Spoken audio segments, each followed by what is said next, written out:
energy of joy, compassion, clarity, centeredness, love from that mantra. Sit up straight. And if you know how to do alternate nostril breathing, begin doing that. We'll do it for a few minutes, so settle in. If you don't know how to do it, make your hand like this. And then you're going to, keeping your arm up, you're going to close your right nostril, breathe in through your left, close the left, breathe out your right, then breathe in the right, close it, breathe out your left, and just keep going like that. Breathe in one side and out the other, essentially. Make sure you're sitting up straight. Focus on your third eye. And at your third eye, you can make the mantra, if you want to, Hreem, H-R-E-E-M, Hreem, as you feel the energy of the breath work. This is very balancing and clearing, so it's really good for balancing both sides of the brain.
Notice the kind of like soothing and at the same time clarifying and awakening quality of this. It's really interesting.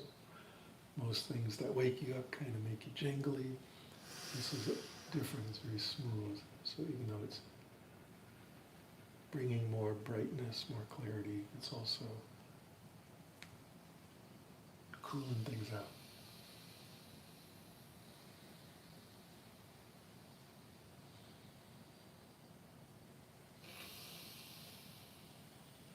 Okay, so we started on a left nostril in-breath, so to keep it balanced, when you come back around to breathing out the left nostril, I'm going to end it there.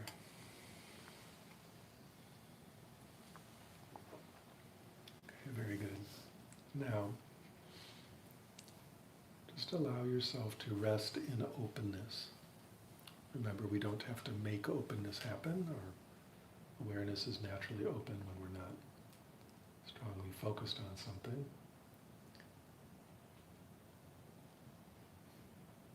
Maybe not loudly cracking your joints is a good idea in meditation.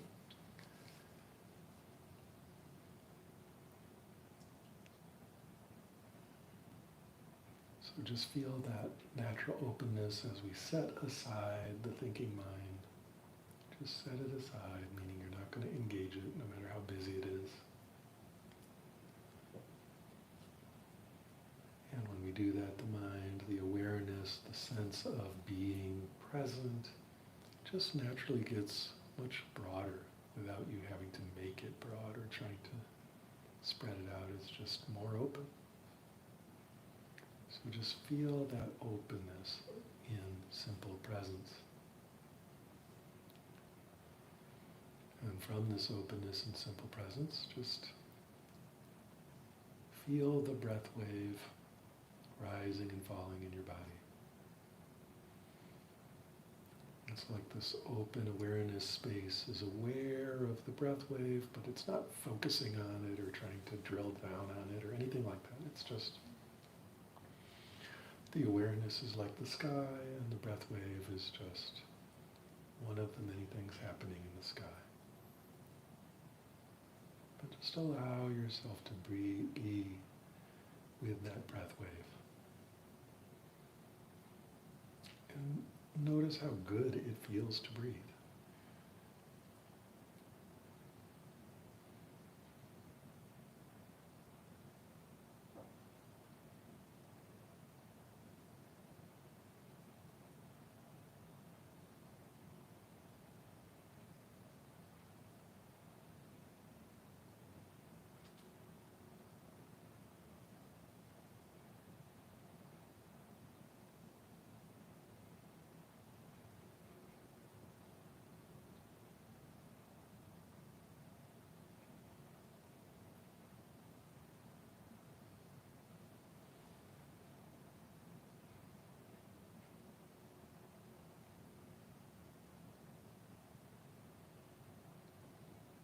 Again, not engaging with any of the thoughts.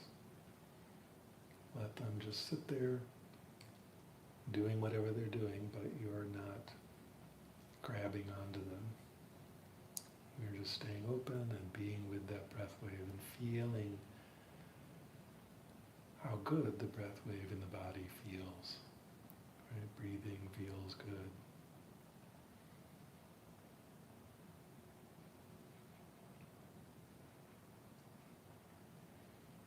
I guarantee if you stop feeling after a little while, stop breathing after a little while, that won't feel very good.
And just see to what extent you can let go. Every time you start picking up thoughts and trying to do something with them, just let go. Every time it feels like you're really doing something, trying to do, just let go and just relax and just open. Allowing awareness to be really bright and clear naturally without you doing anything. And just noticing the breath wave rising and falling.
And if need be, just keep letting go of grabbing on the thought.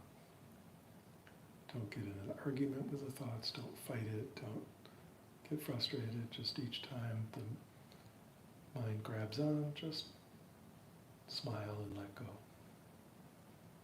And come back to just being wide open, noticing that breath wave rising and falling.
Now, if it's available to you, while staying really wide open like this,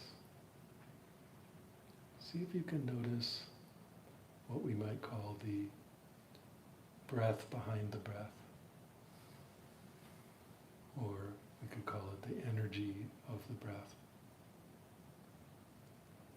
It's the feeling of what moves the breath. Now, that might be very opaque, and if it is, just keep feeling the breath wave.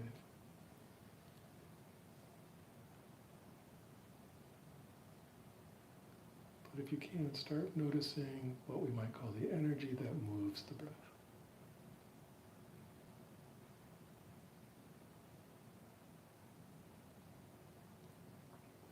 Without drilling down, without narrowing in, without getting all involved in thought, just feel into the breath wave a little bit and feel the sort of buzzy, tingly, vibratory impulse that moves the breath.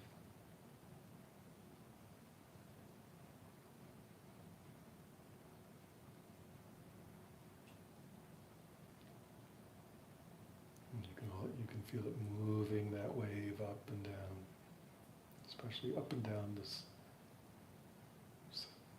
central channel.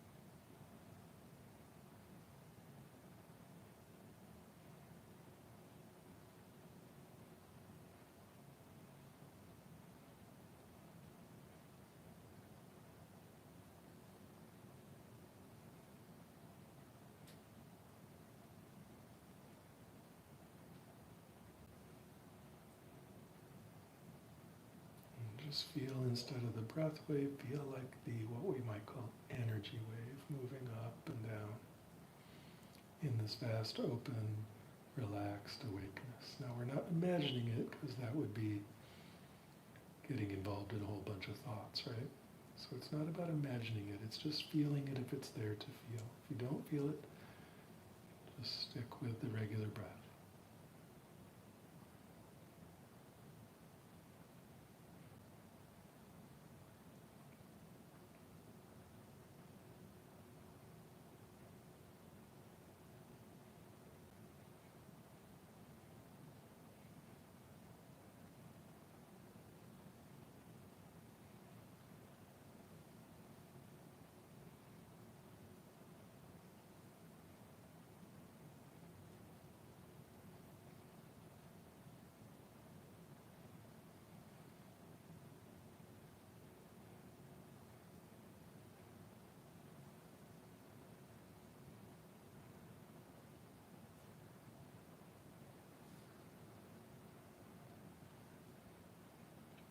If you stay with that, you might notice that starts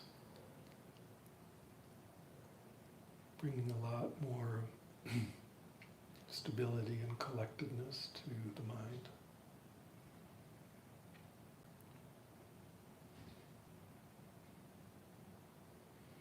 So that we're not as likely to run around with the thinking.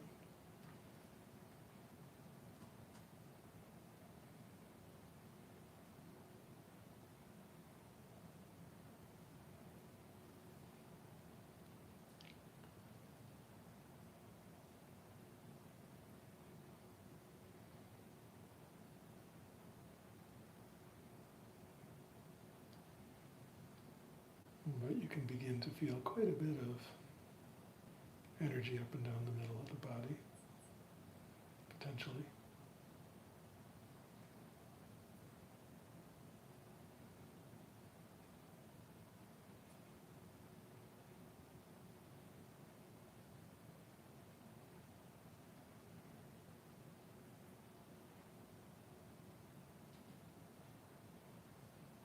And then if you allow yourself, again, staying really wide open, really clear, you'll notice that even within that energy of the breath, there's a kind of wide openness. It's not somehow separate from the space all around. It's also inside the breath, like its own vast sky that's not separate from the sky all around.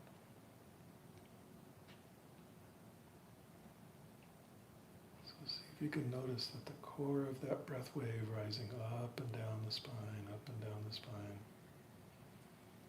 the core of that too is vast, open, infinite space.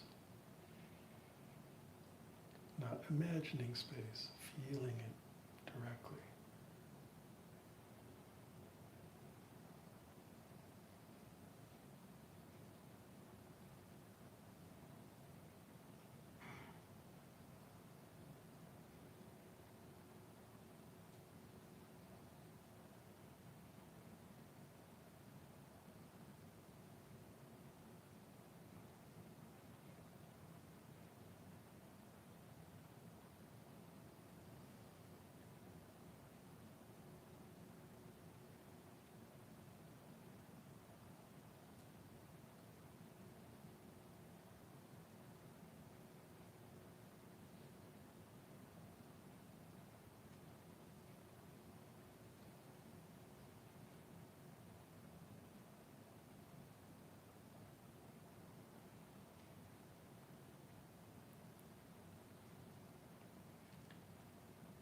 Now you can stay with the breath, if that feels good to you.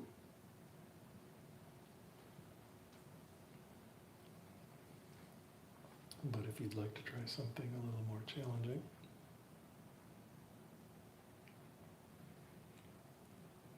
in the same way that we were resting as open space and noticing the rising and falling of the breath, now stay resting as open space, wide awake, very clear, very relaxed, very bright, very welcoming space. But instead notice the rise and fall of thought without getting engaged in the content of the thought in any way. This is more challenging again, so feel free to go back to the breath if it's too hard.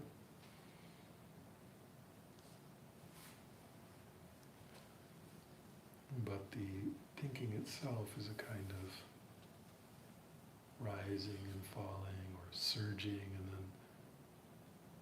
then ebbing activity. It's not as rhythmic as the breath, but it still kind of will bubble up and then die away and then bubble up and then die away in its own arrhythmic way. And so we're just noticing that. We could almost call it the fountain of thought. Just burbling and bubbling away. Something that's happening in the vast openness of space.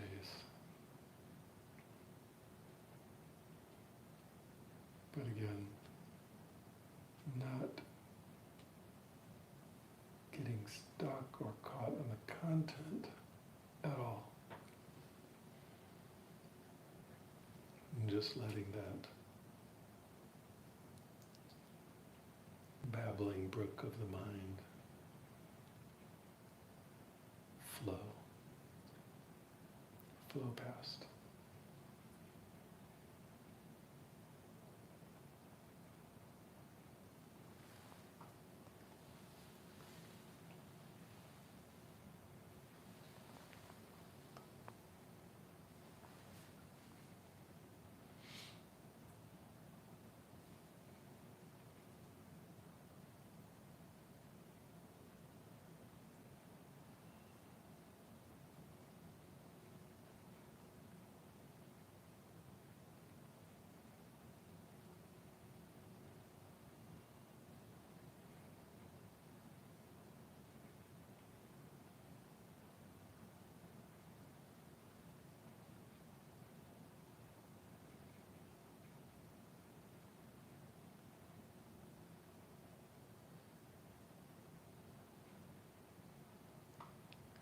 Notice that thoughts are kind of a natural activity. The brain thinks just like the lungs breathe and the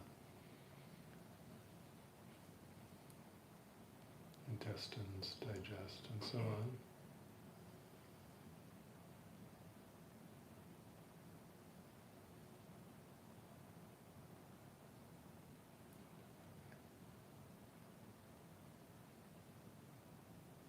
We tend to take a lot of sense of agency and responsibility over thinking, but really it's just something happening.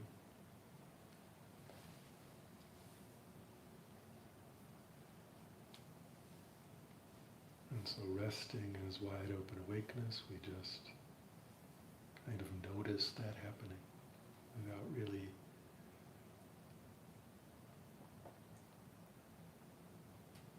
caring too much what it's about.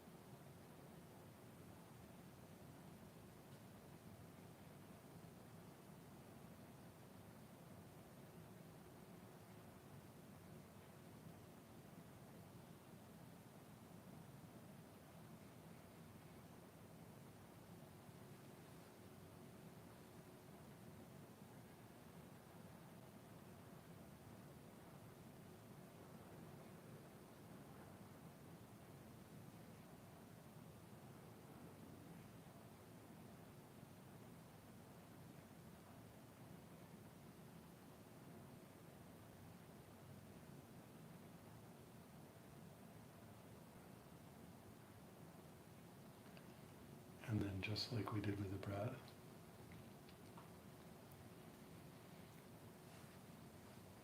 you may notice that there's a kind of energy of thought.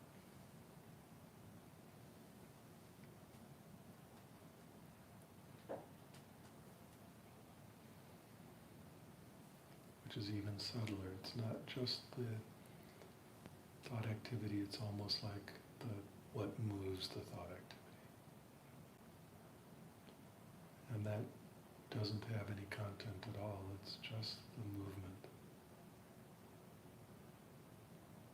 It's just the energy of thinking. It's not, again, it's not something we're imagining, it's just something you feel. It's almost like a kind of odd body sensation more than anything.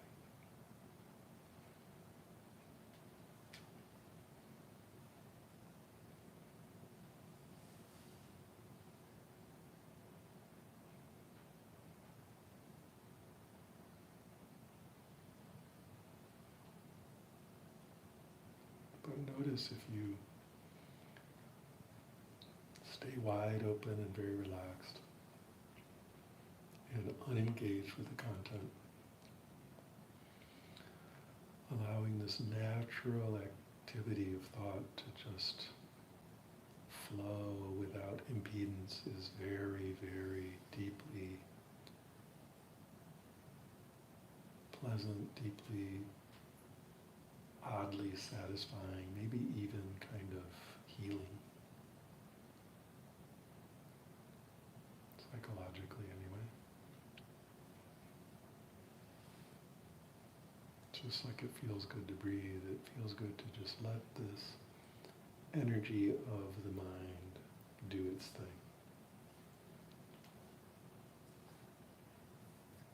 We tend to interfere with it a lot and censor it and try to move it around and do all kinds of stuff with it. But here we're just letting it flow.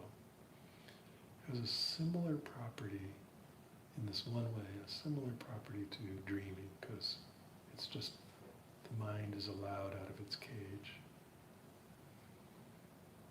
And it can just flow. It's like Odo out of his bucket.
But notice, and just like we did with the breath, that inside this energy of thought, inside this core movement of the mind, there's just wide open space. Inside the energy of thought is just vast openness.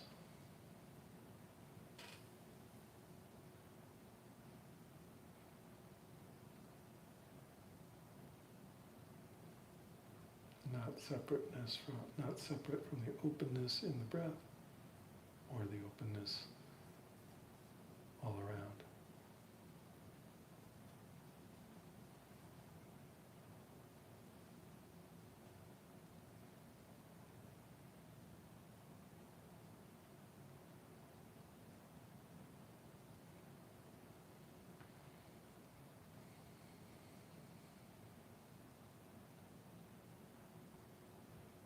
Good.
got the openness all around, the vast space. Got the space inside the breath wave. Got the space inside the thinking.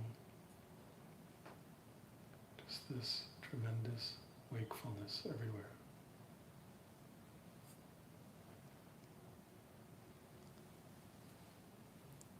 Now just rest as this wakefulness, as this openness.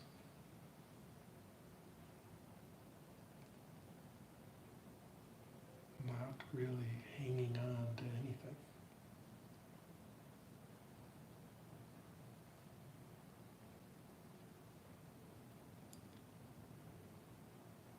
Not even hanging on to a meditation object, just resting as already existing wakefulness. That's there whether you do anything to make it happen or not. It's just there.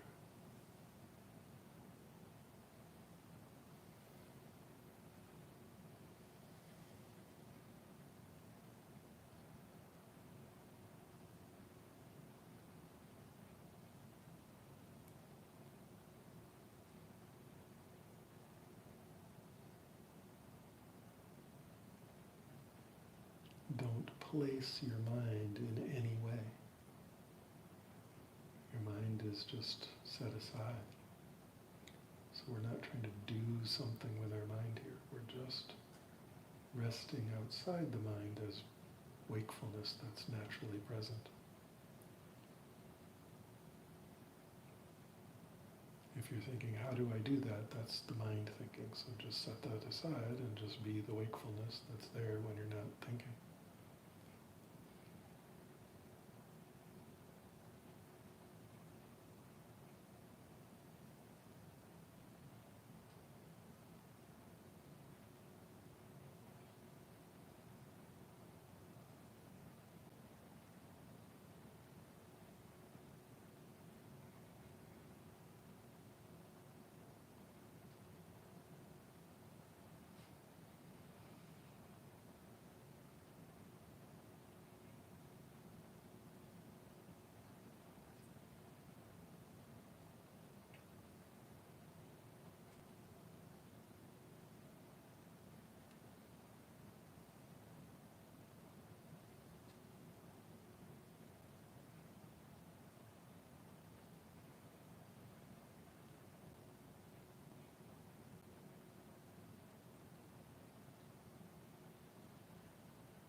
Now,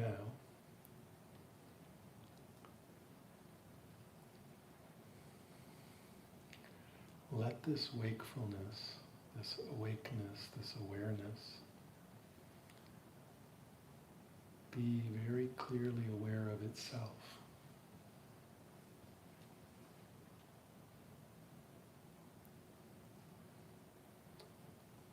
Let the awakeness be awake to its own awakeness.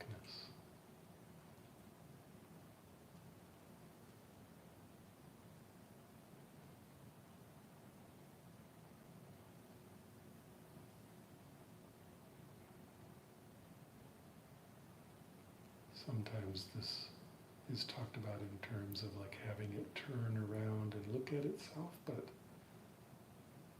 there's no turning around involved.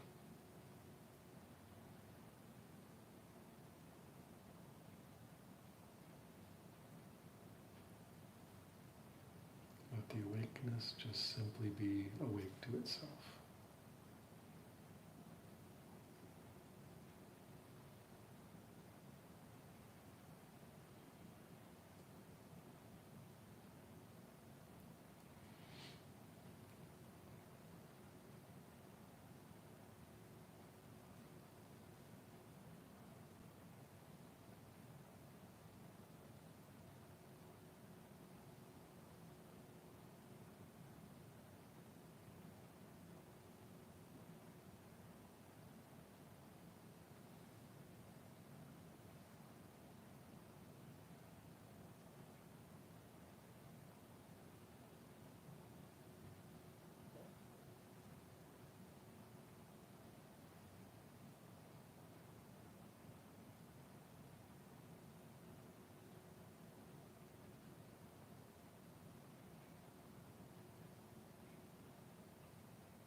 what is this awakeness?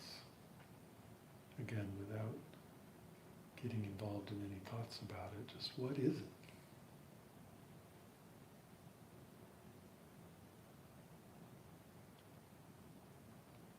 It's not made of thoughts. Thoughts are something that appear in awakeness.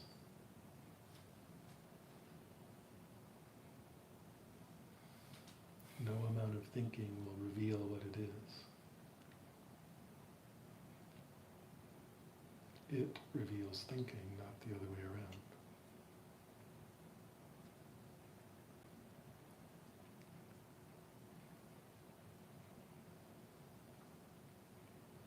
It's not made of emotion or affect because it's what's aware of affect.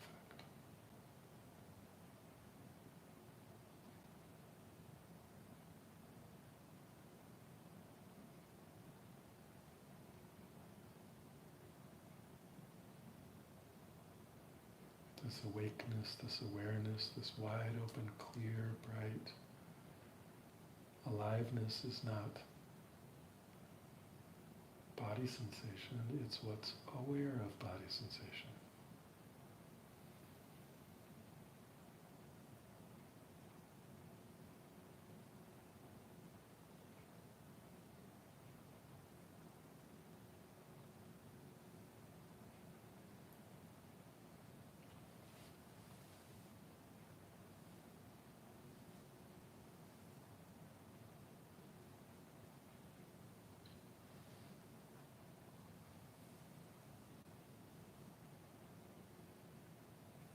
It's not anything external, sights and sounds of the world around you, because it's what's aware of those sights and sounds.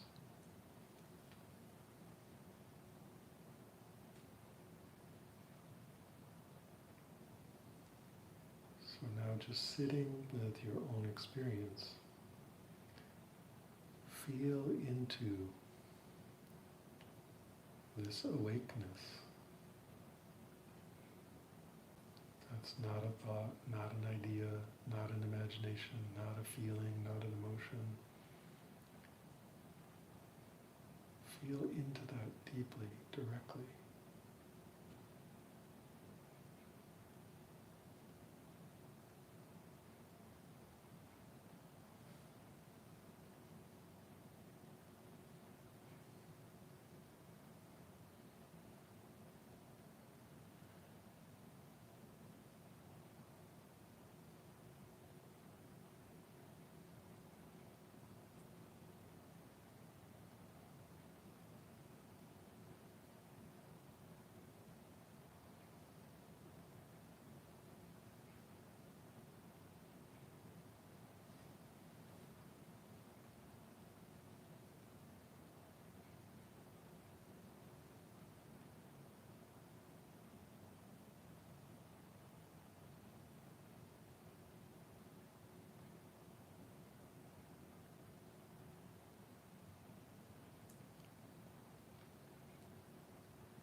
It's nothing that's moving, it's tremendously, tremendously still, because it's what's aware of movement.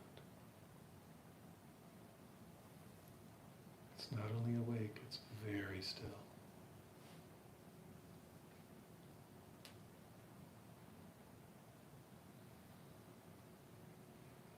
The deepest possible stillness.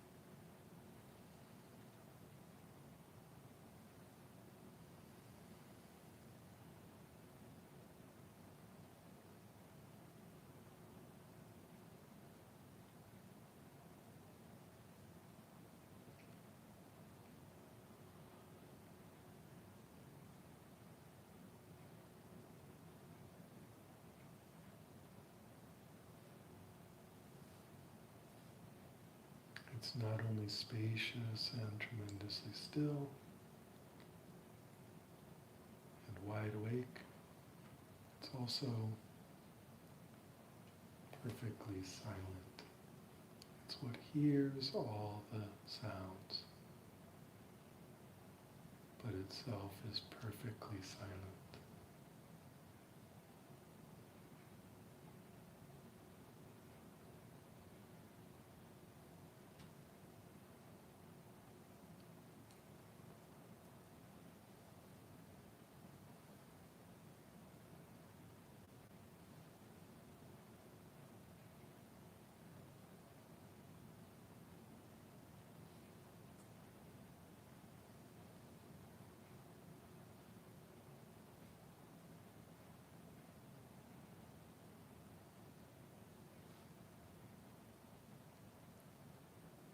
Tune into that.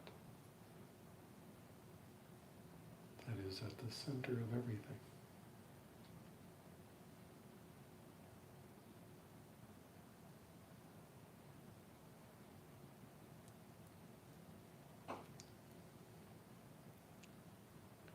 Some people claim it's very neutral, but I claim it's deeply kind and loving.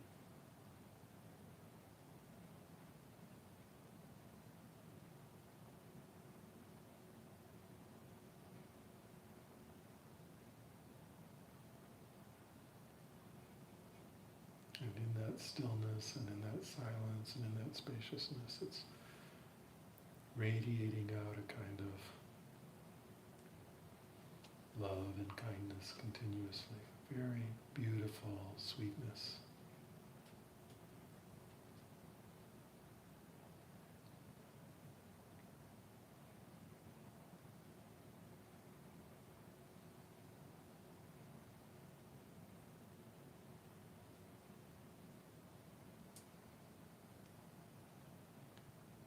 A welcoming energy that welcomes all things.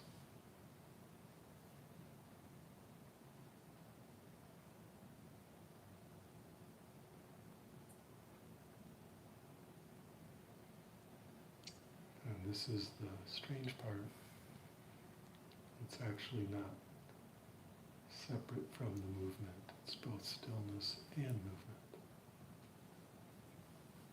It's not separate from the sound. It's both silent and sound.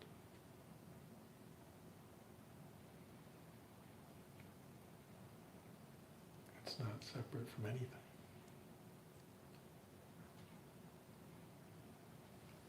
But is the source and expression of everything.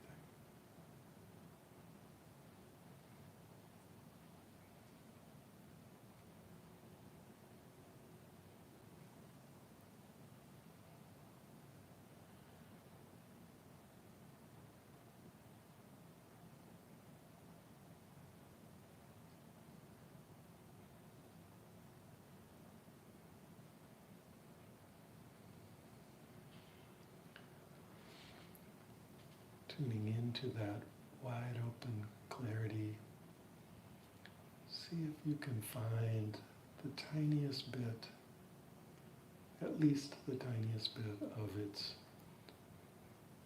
kindness, its sweetness, its love. And let's come back to the Om Mani Padme Hum mantra we did at the beginning, recognizing now that this is an expression of that primordial, fundamental kindness and compassion, and let it come from there.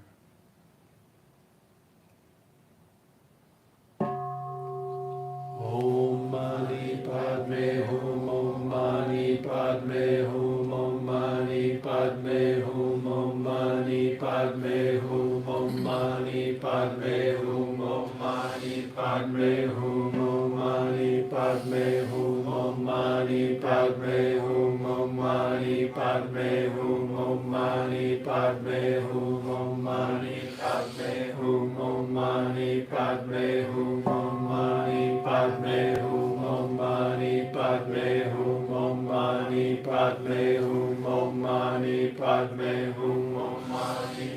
Padme Hum Om Mani Padme Hum Om Mani Padme Hum Om Mani Padme Hum Om Mani Padme Hum Om Mani Padme Hum Om Mani Padme Hum Om Mani Padme Hum Om Mani Padme Hum Om Mani Padme Hum Om Mani Padme Hum Om Mani Padme Hum Om Mani Padme Hum Om Mani Padme Hum Om Mani Padme Hum Om Mani Padme Hum Om Mani Padme Hum Om Mani Padme Hum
Very good.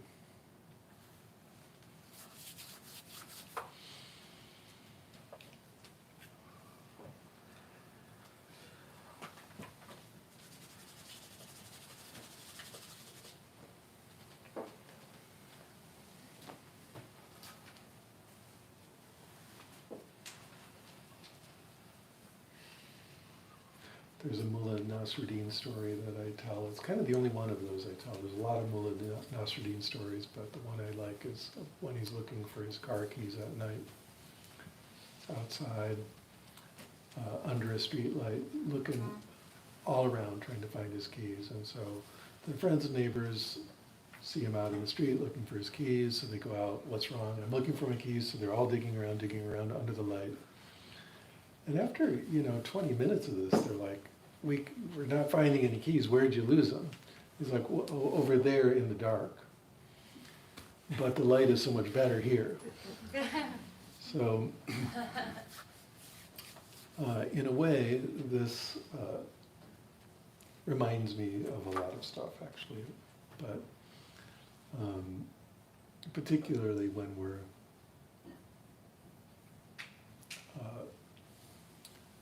looking for source, right? What even are you? You ever ask yourself, what am I? What am I? It's kind of an important question. And, basically most of society will tell you that you're a meat robot, essentially. That's here for no reason, and et cetera, et cetera. But if you look into it yourself, when we tend to look into this, we tend to look into what it's easy to look at. So we'll look at our minds and our thoughts, and we'll look at maybe our personal background and the things we like and dislike, and maybe our dreams and all that kind of stuff, and we'll look into our feelings and our emotions.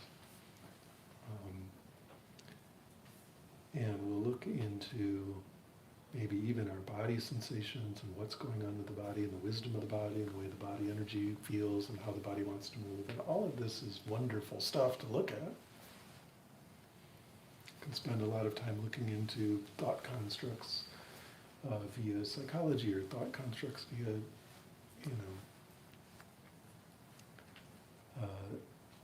artistic expression or something. All of this is wonderful.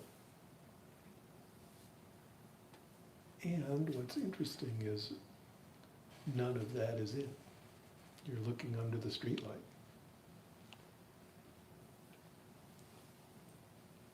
That's all the expression of it. So again, that's cool stuff and it's beautiful, and yet it's the expression, not the source. What's the source?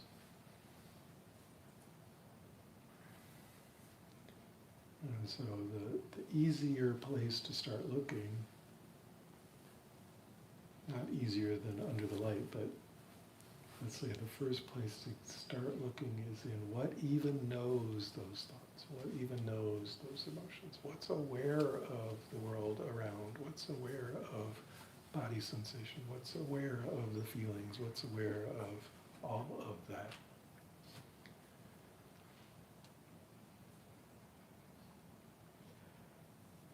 What knows? And the interesting thing about that is that that's not a thing. It's not an object, and we can give it plenty of names, but none of the names stick because it's unnameable.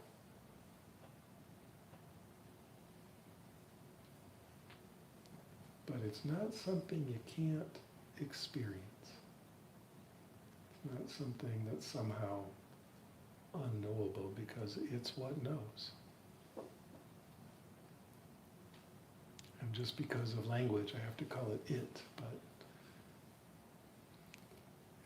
maybe we could say something like it's the knowing, but it's still funny.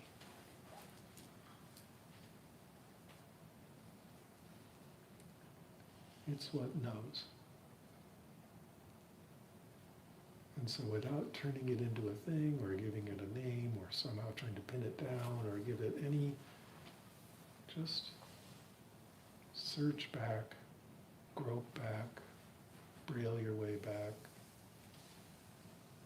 stumble around back towards that. And then at least you're heading in the right direction of what even am I? And I can't tell you what you'll find, but I can say that's the right direction. And each time you think you find something that usually is a big moment and rather important, but the next thing to do is to set that down and then just keep looking further in that direction. You're on the right track, but don't stop there. Just keep looking.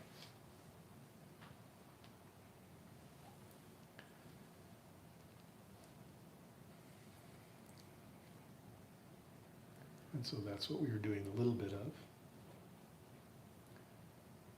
And it's funny because then as you do more and more of that, you start noticing something weird, which is even though it's not the body sensation in one way, it's what knows the body sensation. In another way, the body sensation is nothing other than it expressing as body sensation. It's not like, oh, the body sensation is something different, or separate, I should say. It's different, but not separate. It's wholly, utterly suffused and completely, utterly the expression of that knowing. And the same with the emotions, and the same with the breath wave, and the same with the thinking, and the same with everything. Is this exuberant, vibrant, creative expression of that, and is that.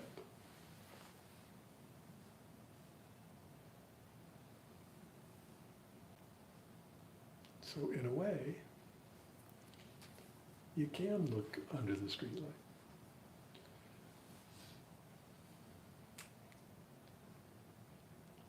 If you know what you're looking for.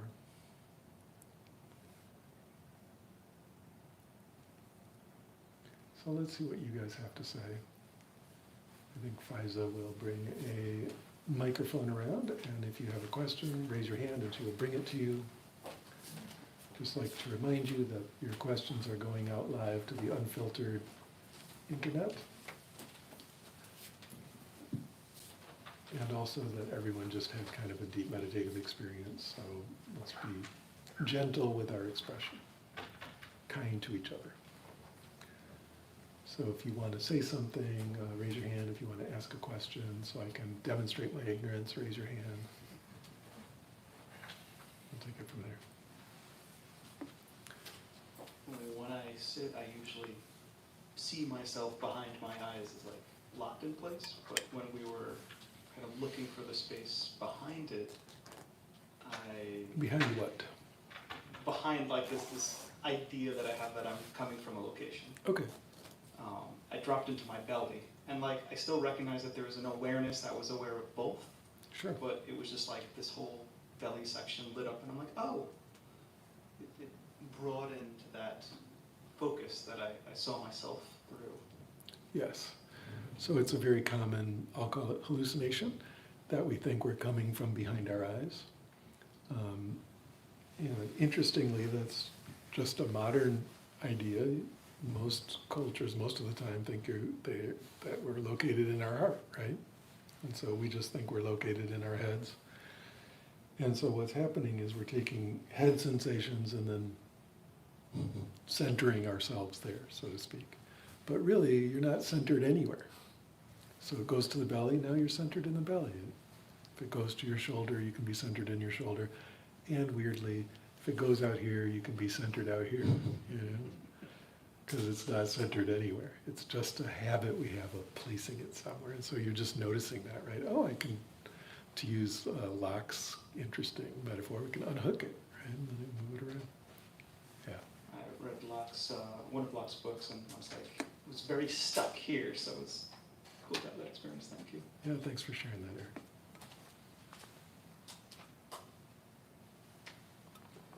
What else is going on out there in meditation land?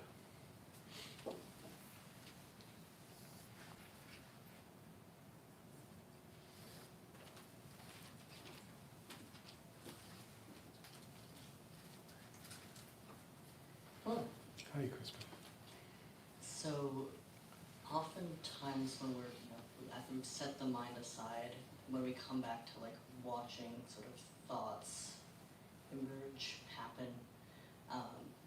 like there's an awareness of content, but it's taking up a really small amount of kind of like the total experiential field. Yeah. Notice I never say don't be aware of the content. I say don't get involved in it. For that very reason. Okay, because like I'll have reactions to the content. Like I'll Sure. Be noticing emotional reactions, and it might even go for a minute, but it's being tracked alongside other stuff. Is that in line with what you're intending? Yeah, that is in line. And as you do it more and more, there'll be, it may become available that you're not even involved that much. It's just like this energy blob doing this thing. And emotions might be part of that, but it's just happening. So that's, again, not some kind of imaginary thing I want you to work, just it'll start feeling less and less like content and more like activity. Okay? Thank you. Yeah. But there's no sense that you're supposed to suppress the knowing of the content. Just, there's content, whatever. Yeah, so that's definitely the direction. Yeah.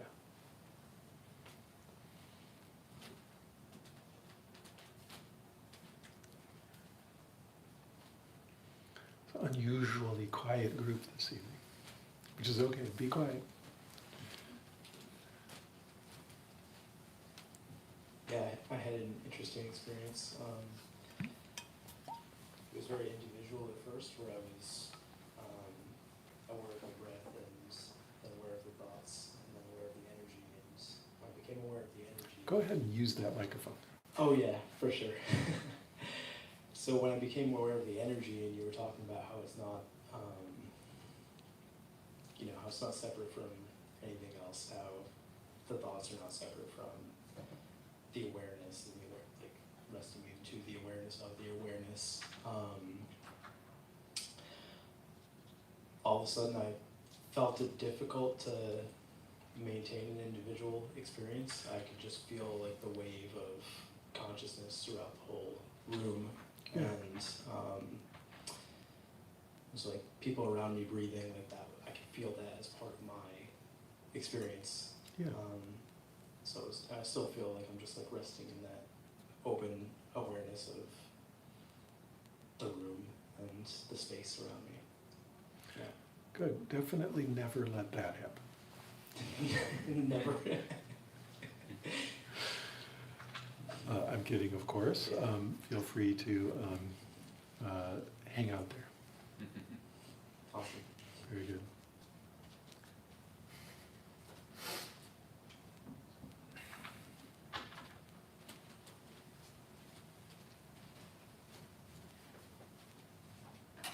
That final turn that you talked about, and you said that it's not actually a turn, many people describe it as a turn. Yeah. That jump feels, like you said, beyond logic, beyond rational thinking. But Beyond thinking. beyond thinking itself. But that jump is something that my mind feels the need to wrap its head around, in a way. It doesn't.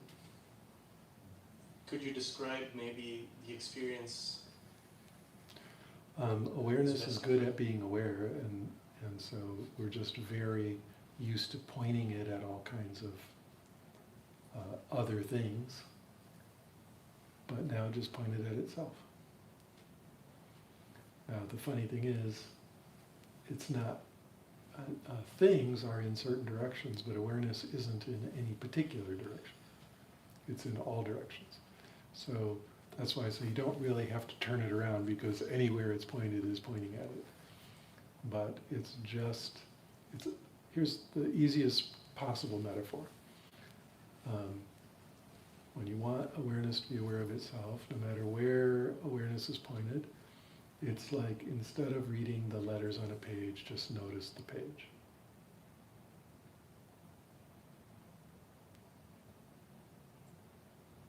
It's not hard to do. It's just a shift. It's like, are you looking at two kissing faces or a vase? It's that kind of a shift. Are you involved in all the content, or are you what knows the content? Okay? Again, it's not separate from the content, but one step at a time.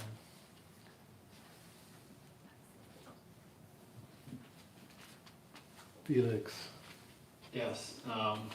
So,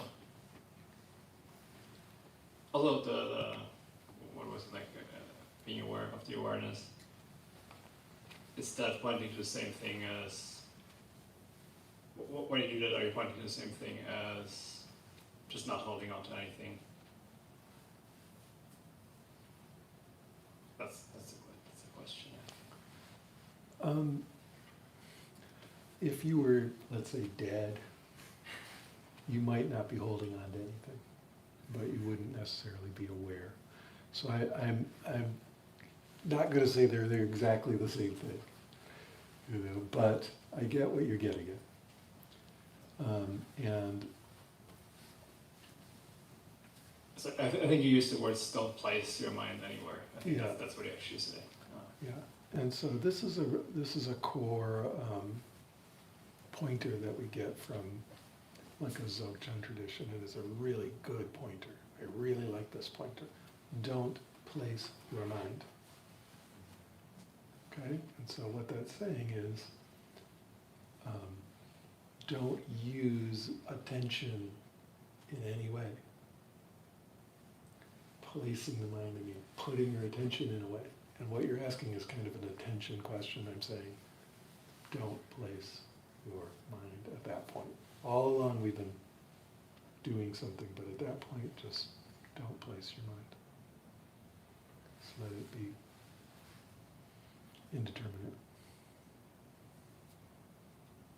And that is the same. It's the same pointer as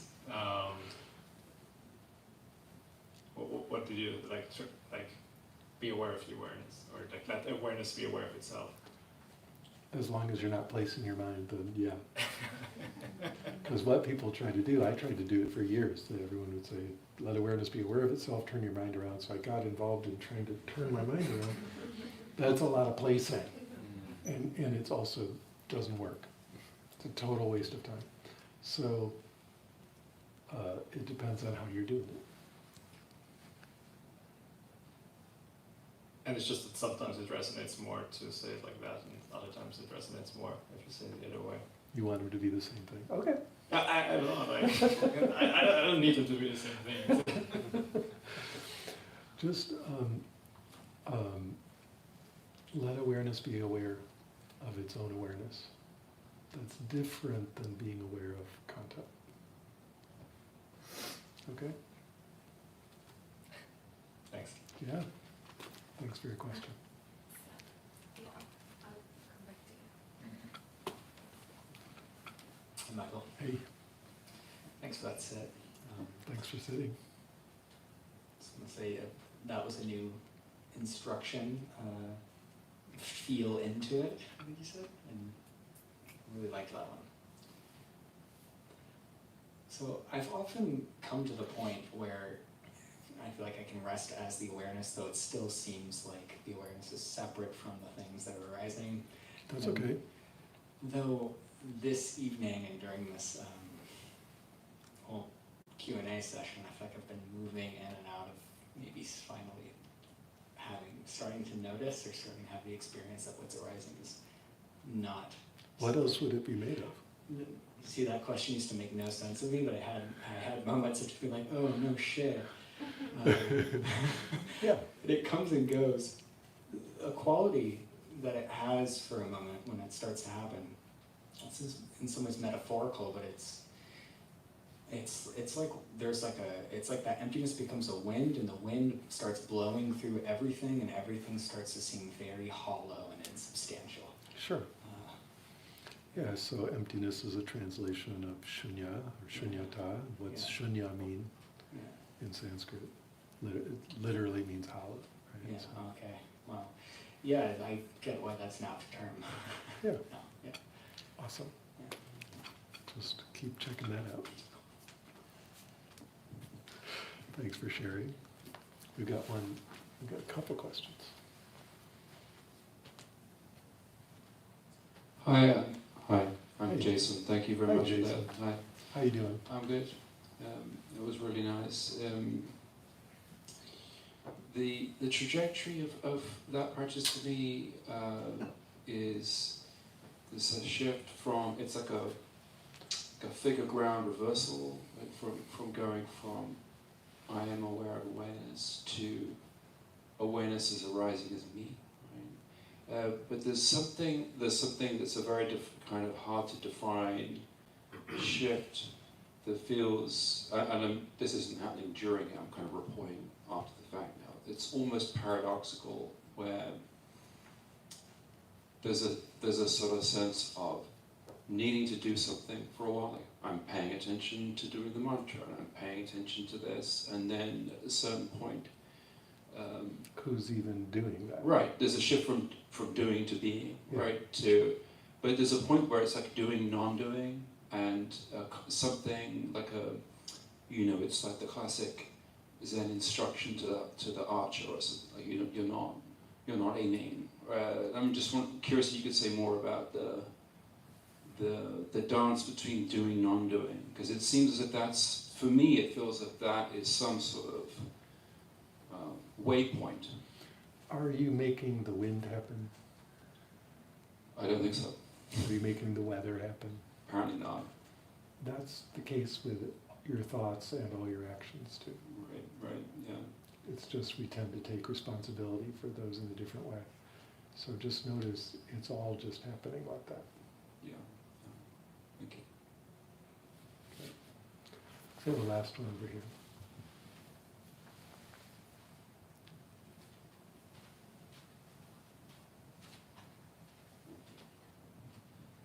Hey, Hi. how is deep meditation different than sleep? And Are you awake while you're asleep? Oh, That's a big difference. true. Does it the deeper you go into meditation, do you approach something that is like similar to sleep, or is sort of it's a binary? Is what you're saying?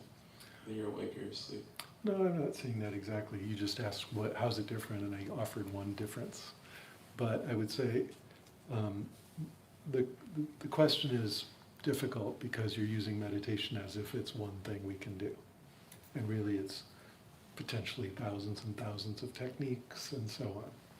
Right, so I have to go, which meditation are you talking about? Because some of them can put you in a very deep absorption that is related to deep sleep, but except you're wide awake. And so there, the only difference really is that you're wide awake. But that's not what we're doing here.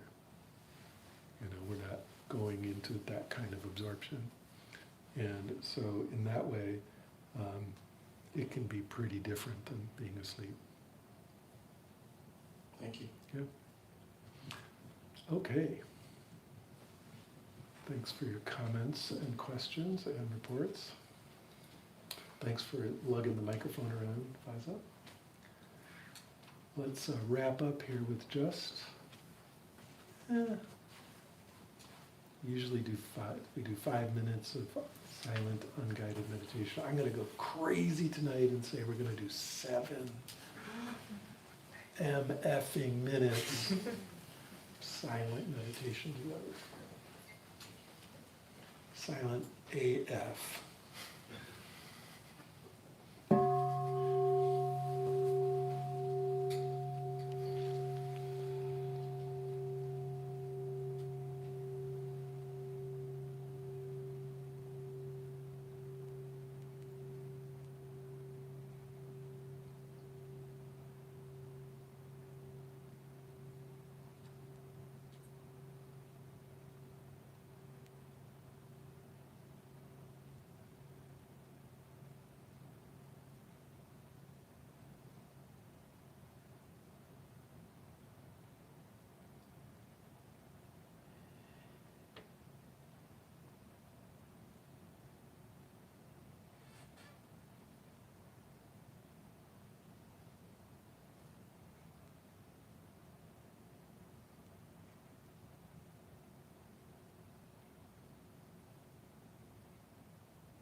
Okay.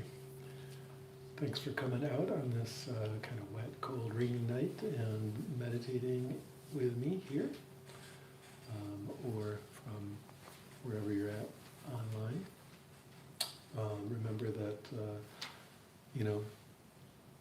the foyer stays open, there's tea, there's snacks, hang out and talk and get to know others in the community. But also, let's help out the Olympic staff by putting the cushions back. All right? Thanks, everybody.